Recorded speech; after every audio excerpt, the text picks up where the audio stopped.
Welcome to our podcast. We are actually di namin alam anong group number kami. So, but our topic is information security. First off, i-introduce mo namin ang isa't isa. So, my name is Noah Philip Ibay, one of the members of our group. I am Hakim P. Banson, one of also the members. Good afternoon. I'm Zaire Lawrence Macion, the leader. And I am Chris Martin Oliveros, another member of the group. With the introductions done, we are now proceeding to our topic, which is called information security. I don't know na double take ko ba ang topic. I'm not sure. Pero sige na lang, mag-proceed na lang tayo. So, to start things off, ano ba ang information security? So, what is information security? So, first, we will be going to define information security in our own words. So for me, information security, of course, is a concept in which you provide security to people's private information like their files, their data, etc. on the networks of your computers or on the servers worldwide and etc.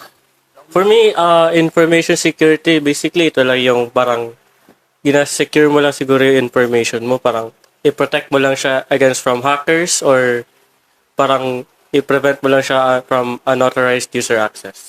Correct. So, for a quick explanation, let's say that information security protects sensitive information from unauthorized activities, including inspection, modification, recording, and any disruption or destruction of data. So, this data naman is basically yours lang. This data is entered, yun nga, redundant naman, but like, it's entered naman by you. And it's up to like, the people behind it, like mga cyber security staff or team ang mag-protect nitong sensitive information na ginawa mo. Now, ang subtopics namin for this topic, which is information security, we have 4 topics, mainly mobile security, risk management, privacy, and physical security. Now, before going to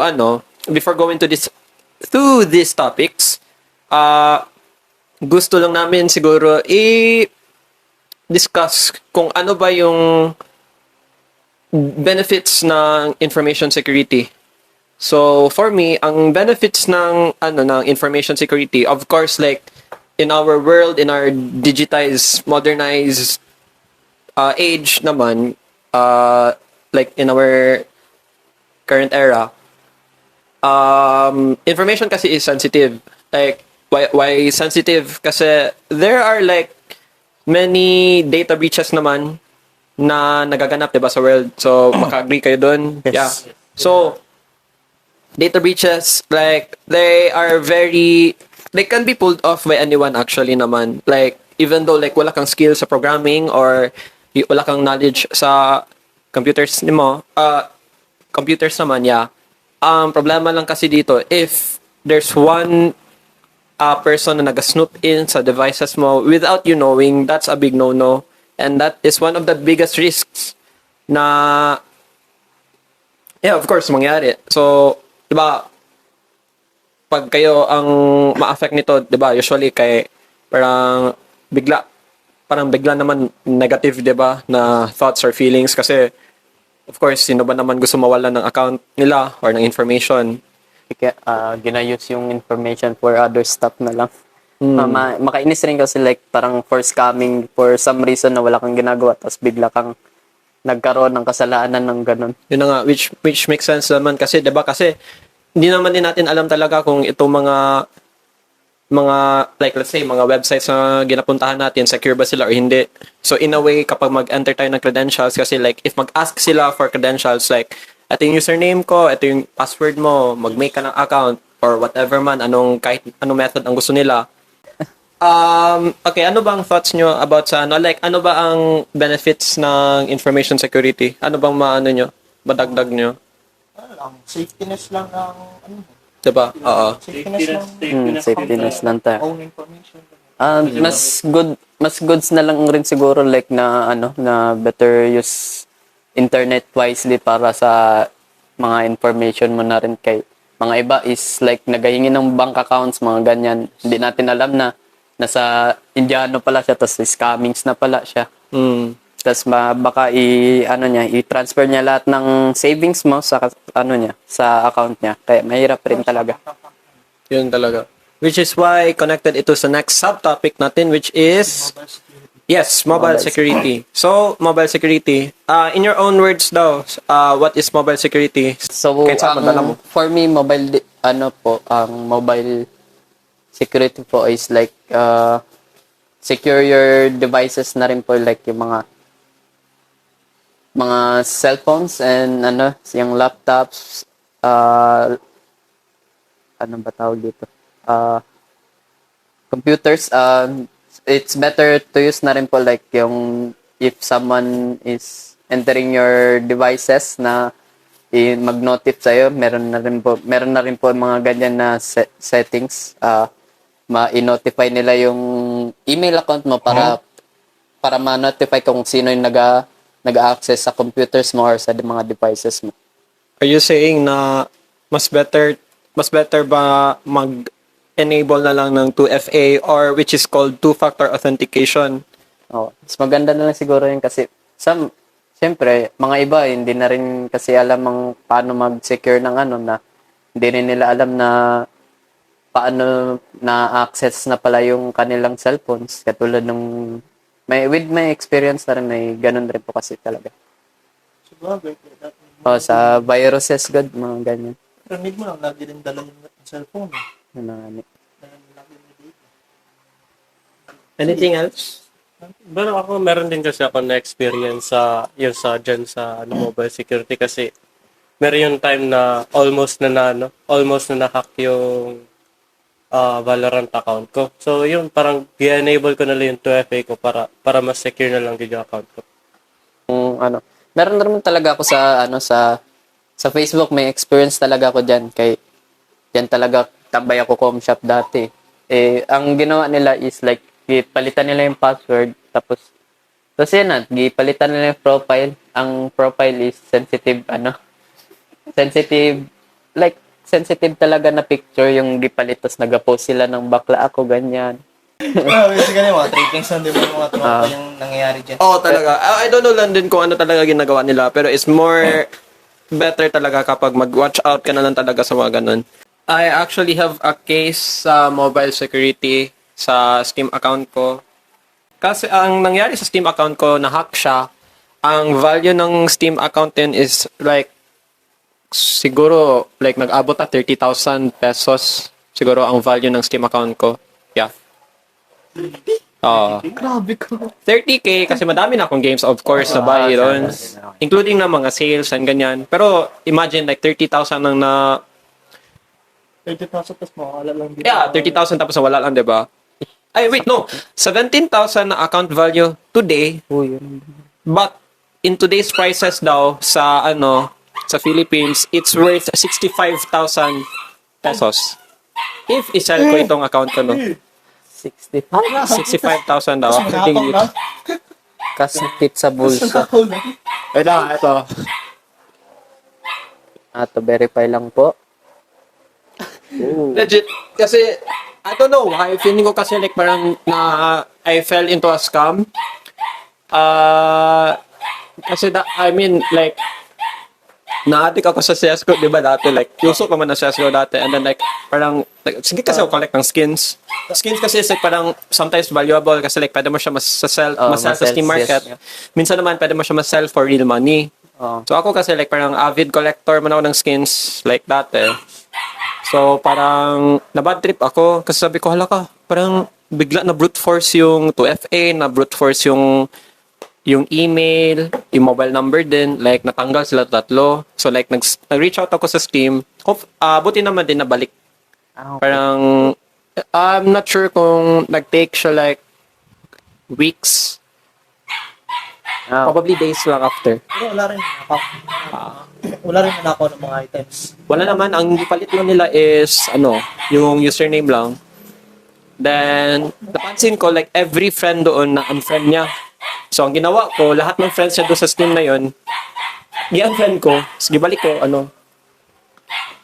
Actually, okay, so, piece of advice for those, kasi, ano talaga, yung mga naka-experience na yun, if, for example man, nakuha ang inyong information or like yung account nyo, make sure na meron kayong backup nyo na like anong sinulat nyo sa ano. Backup.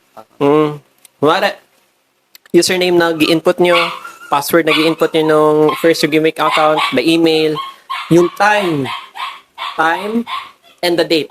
Important kasi yun. Important. Sobra. Like, month, date, and the year talaga. Specific, and the specific time. Kunwari, kung ang specific time na nag-create ng account is like, kunwari, 8:10 p.m. Kailangan mo talaga i-specify yun. Kung hindi nila matrace back yung account. Although, meron naman din kasi talaga ibang customer service dyan na mas better. Like, parang they can really help you talaga na ma-verify yung ikaw talaga gumawa ng account. Ang next subtopic natin for this podcast is risk management. So, what is risk management para sa inyo? Ang risk management para sa akin parang ito lang yung prepared ka dapat lagi sa like aware ka na malicious site or malicious file itong nasa ano mo ngayon, nasa device mo. Basically sa akin, risk management, parang yun lang din sinabi ni Chris, parang prepared ka talaga sa kung malicious software ba to or ano ba yung ginaklik mo, alam mo ba yung ginaklik mo, parang ganun lang. Yes, ang topic natin is risk management. So, risk management, specifically in cybersec, it is an ongoing process of identifying, analyzing, evaluating, and addressing your organization's cybersecurity threats. So, ibig sabihin nito, hindi daw ito yung job ng security team lang, but everyone in the organization has a role to play. So, ano man ang thoughts nyo about nito? Especially since hindi naman daw ito job ng security team, pero lahat daw ng tao ang may role dito.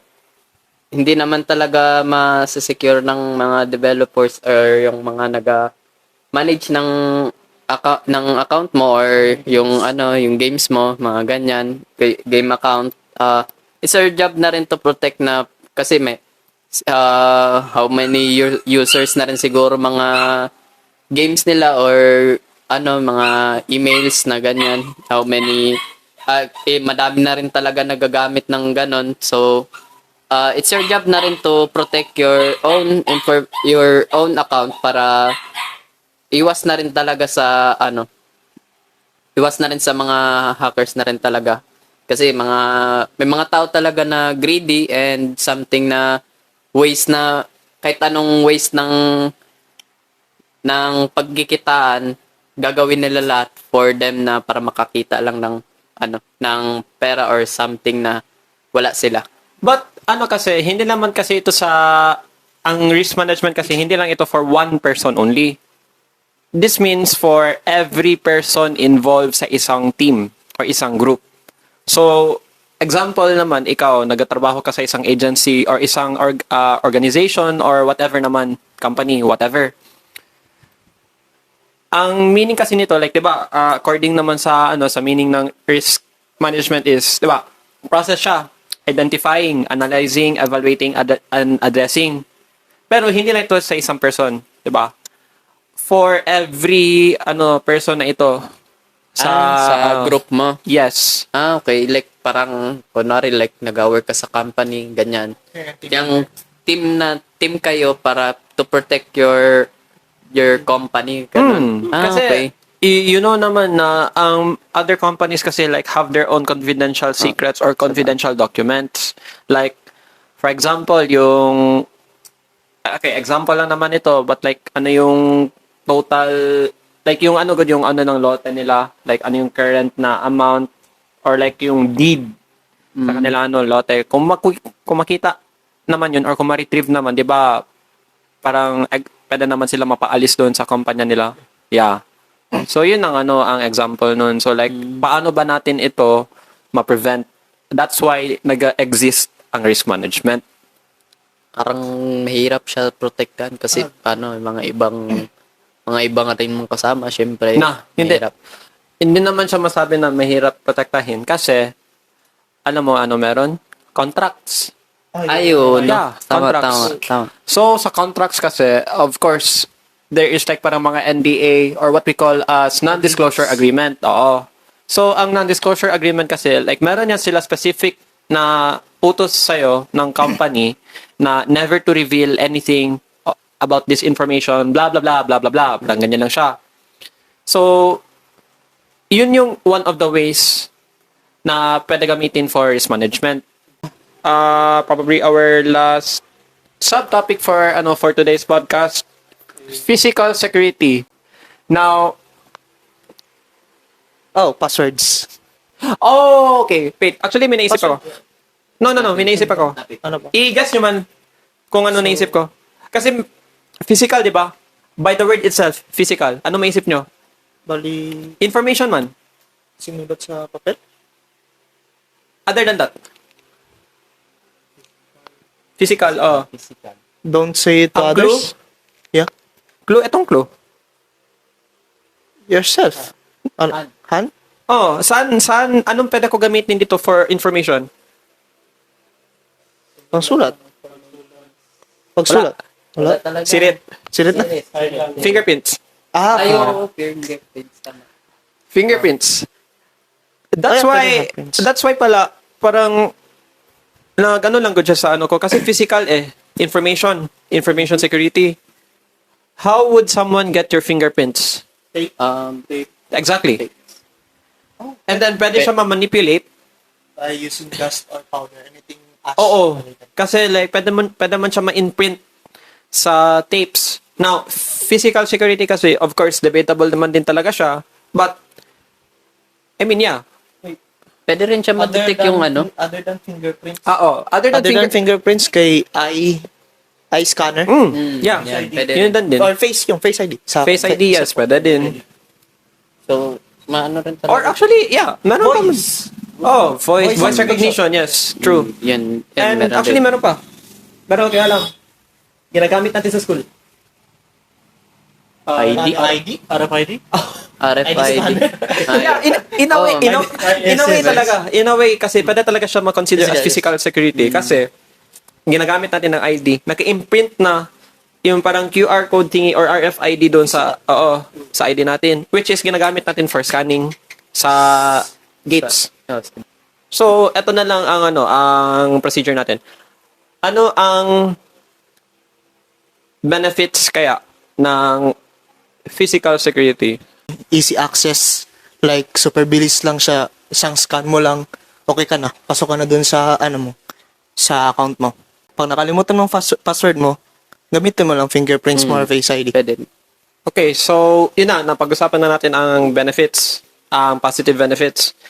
What do you think ang negative benefits or negative aspects ng physical security?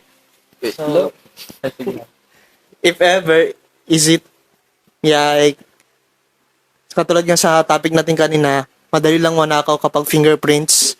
And then, if ever, like, nasabi ko naman kanina about sa eye scanner or face, kapag may kamukha ka, syempre, activate talaga yan siya. ay, oo. And sa voice, pwede din nila copy lang voice mo sa mga voice recorder, ganyan. So, sa eye scanner, although, sa eye scanner naman, pero parang need lang nila i-replica yung mata mo. Kahit gamit lang image, pwede man ata yun siya.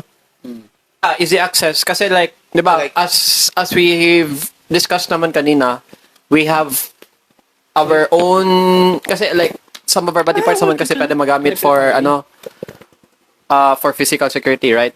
We have our fingerprints, we have our eyes, we have our face, for voice recognition. So yun.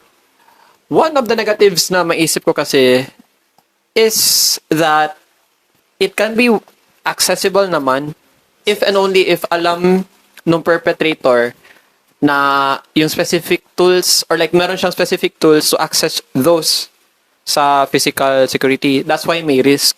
But nonetheless, ang physical security kasi naman din, it's secure. I mean, of course, I have my phone here. Meron, actually, wala akong fingerprint dito sa phone na ito specifically. But like, meron kasi ito siya Face ID. Wala ko pa na set up though, but it's proven to be, secure, yes. Kasi, at most times kasi, di ba, ang mga PIN numbers kay, ano yan siya, tawag nito, parang, Combination. no, wait lang, ginaisip ko pa yung word. Ito, madali lang siya mag-guess, di ba? Kasi sometimes four number combinations or 6 number combinations. Sometimes kasi mga birthday, mga ganyan, or like yung mga special dates, or like what random numbers ang ba. Pwede man yan mag-brute force actually. Like madaming combinations yan. Of course, like parang, I don't know, basta, dami man eh. Meron din yung i-force nila yung maggamit sila ng parang device na i-force nila lahat ng pins. Pwede yun siya like, kunwari, ibigay mo sa repair shop, tapos tas since na-forgot mo yung password mo, pero pwede nila yan gawin para malaman mo yung password mo or And ipa-reset mo sa kanila. Yun din yung ginagawa ng mga magnanakaw. Reformat na lang ang cellphone or para pag-guess yung password muna. So, yun ang napag-usapan namin for the risk security subtopic. So, as a whole, ano man naisip nyo or ano yung mga insights nyo sa subtopics natin sa information security? It's like, di ba, we have 4 topics naman din. The mobile security, Mobile risk security, management, privacy, risk management, and physical security. So, ano yung mga insights nyo about these topics para sa information security? Ang akin tama rin pala yung ginagawa ko. Kasi ako like hindi talaga ako nag-ano sa internet, nag-trust like ma-use yung identity ko, mahirap. Of course, be vigilant talaga. Piece of advice, lagyan nyo 2FA lahat accounts nyo. Tama. Ganyan ako kasi secure.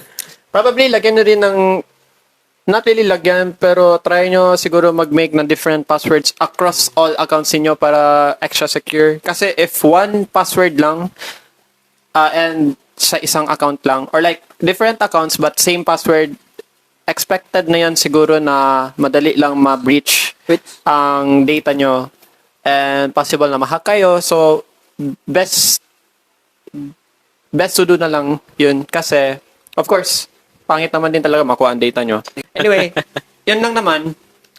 So, proceeding, since yun naman ang insights natin sa sa mga subtopics, what do you think of information security as a whole sa cybersec? For me kasi, ako mag-start, for me, information security is very vital naman sa cybersecurity kasi itong whole concept kasi ito is, of course, important talaga siya kasi like, it's your data, it's your own, it's what you own. And then you're trusting it to somebody else for safekeeping, for privacy na rin. So like, you don't have to worry about it, diba? But yes, yung aside sa mga na-discuss namin, like parang, yes, be vigilant. Yung mga, like, remember, like, parang dapat protective din kayo sa like never share information with others. Of course, meron din kasi like parang sa Netflix account like gusto mo maki-share or sa Spotify. Premium. Maki-premium, yes. Premium. Nakita rin sa akin.